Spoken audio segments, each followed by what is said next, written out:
Olá, bem-vindos a mais um Nutri Time. Meu nome é Ivens, eu sou médico intensivista e da equipe multiprofissional de terapia nutricional do Hospital Sírio-Libanês. E hoje a gente vai discutir mais um artigo aí recentemente publicado. Hoje vamos falar sobre os cuidados nutricionais do paciente cirúrgico. Como que nós devemos atuar no paciente do ponto de vista de terapia nutricional no pré e no pós-operatório. Então nós vamos discutir esse paper aí recentemente publicado, capitaneado aí pelo Dr. Paul Ishmael, publicado em 2018 na revista Anestesia e Analgesia, que é basicamente um consenso de especialistas e um guideline que a gente pode atuar aí na prática clínica com os pacientes cirúrgicos.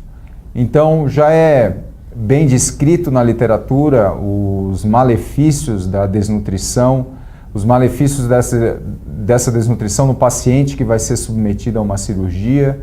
Então é muito frequente a quantidade de pacientes que vão para uma cirurgia desnutridos, principalmente aqueles pacientes em pós-operatório de cirurgia abdominal de grande porte. Os riscos dessa desnutrição em termos de aumento de complicações infecciosas, maior tempo de internação e maior mortalidade hospitalar. E apesar da maioria dos cirurgiões saberem dos malefícios da desnutrição e da importância de uma estratégia nutricional para melhorar o desfecho desse paciente cirúrgico, apenas 1 em cada 5 hospitais de fato fazem uma estratégia nutricional para melhorar o estado nutricional do paciente antes da cirurgia, por exemplo. Então é uma recomendação, um consenso de especialista, e eles levaram em consideração aí toda a literatura publicada sobre o assunto e dividiram as recomendações em fortemente recomendado, recomendado, e quando não havia evidência científica suficiente para fazer uma recomendação, eles sugerem aí, a partir de um consenso de especialistas, considerar alguma estratégia em termos de terapia nutricional para o paciente cirúrgico.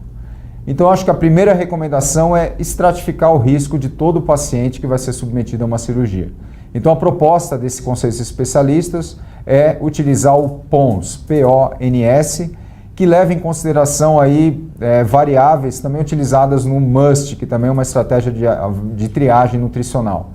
Então, pacientes com menos de 18,5 de IMC, ou se forem pacientes idosos acima de 65 anos, com menos de 20 de IMC, ou perda de peso não intencional, mais de 10% em 6 meses, ou ingestão calórica menor do que 50% das suas necessidades na última semana, e também utilizando aí um marcador como a albumina. Então, pacientes com albumina menor do que 3, esses são pacientes que teoricamente teriam que ser supervisionados por uma equipe multiprofissional, ou de uma nutricionista, ou de um médico nutrólogo, para fazer uma estratégia nutricional no pré-operatório. Então, pontuando 1 no PONS já é suficiente para encaminhar esse paciente para uma estratégia nutricional. Considerar aí uma avaliação de massa magra, a sugestão aí do paper é a utilização da tomografia na altura de L3 para avaliação de massa magra. E o que a gente deve fazer no pré-operatório? Então, para todo paciente, estimular uma ingesta proteica adequada acima de 1,2 gramas por quilo por dia. A proteína é mais importante do que caloria nessa fase, visa preservar a massa magra e, de preferência, em cada refeição, estimular uma ingesta de pelo menos 25 a 35 gramas de proteína.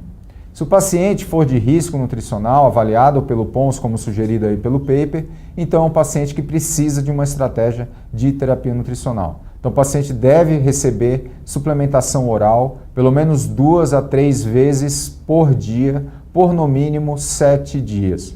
E a fórmula sugerida aí pelo paper, de acordo com toda a literatura vigente sobre o assunto, é a utilização de uma fórmula imunomoduladora ou uma fórmula hiperproteica, sendo que em cada tomada, de preferência maior ou igual a 18 gramas de proteína.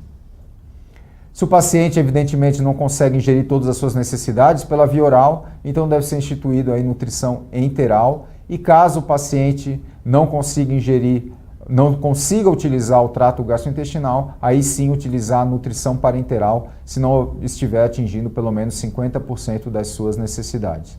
E essa estratégia aí deve ser aí de pelo menos 7 dias e idealmente por 2 semanas, em torno de 15 dias.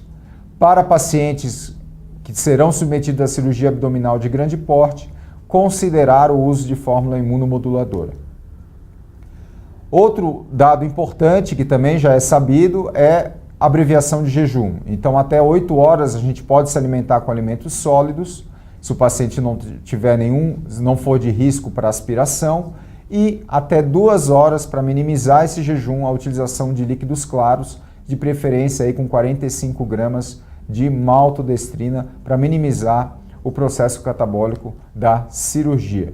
E aí eu trago para vocês a recomendação e a resolução do CFM, publicada este ano, em 2018, que também indica e sugere a abreviação de jejum com líquidos claros até 2 horas antes da cirurgia. Bom, o paciente foi submetido à cirurgia, o que fazer no pós-operatório? Então, início precoce da nutrição da dieta via oral. Então, de preferência, uma dieta hiperproteica nas primeiras 24 horas. Não há necessidade de iniciar com dieta de prova, ou seja, não há necessidade de iniciar com água, chá e gelatina. Pode-se iniciar, sim, uma dieta normal, dieta branda, dieta leve, de preferência hiperproteica já nas primeiras 24 horas. E, óbvio, a proteína é mais importante do que a caloria nesta fase. Para pacientes em cirurgia abdominal de grande porte, considerar aí uma fórmula imunomoduladora por pelo menos 10 dias, até 7 dias após a cirurgia. Pacientes que foram triados como desnutridos ou de alto risco pelo PONS no pré-operatório, esses são pacientes em que a gente tem que estabelecer uma estratégia nutricional. Então, o paciente deve receber de preferência aí suplementação oral. Se não houver aceitação suficiente pela via oral, iniciar precocemente a nutrição enteral. Pacientes de alto risco, pacientes desnutridos, são pacientes que se beneficiam também de uma nutrição parenteral precoce quando não estiverem atingindo todas as suas necessidades pela via oral. Quando a gente avaliar, e se for optado por avaliar o volume residual gástrico, utilizar um ponto de corte de 500 ml antes de suspender ou diminuir a velocidade de infusão da dieta enteral. E quando que a gente vai tirar a nutrição enteral ou nutrição parenteral? Quando esse paciente estiver atingindo mais do que 60% de suas necessidades pela via oral, aí sim a gente pode suspender a terapia nutricional. E outro dado também importante aí sugerido nesse paper, e a última recomendação aí sugerida pelo paper, é a utilização de suplementação oral no cuidado pós-alta desse paciente. Então, suplementação oral para todos os pacientes submetidos à cirurgia de grande porte, principalmente naqueles pacientes desnutridos, idosos ou sarcopênicos, e o tempo de utilização é de 4 a 8 semanas.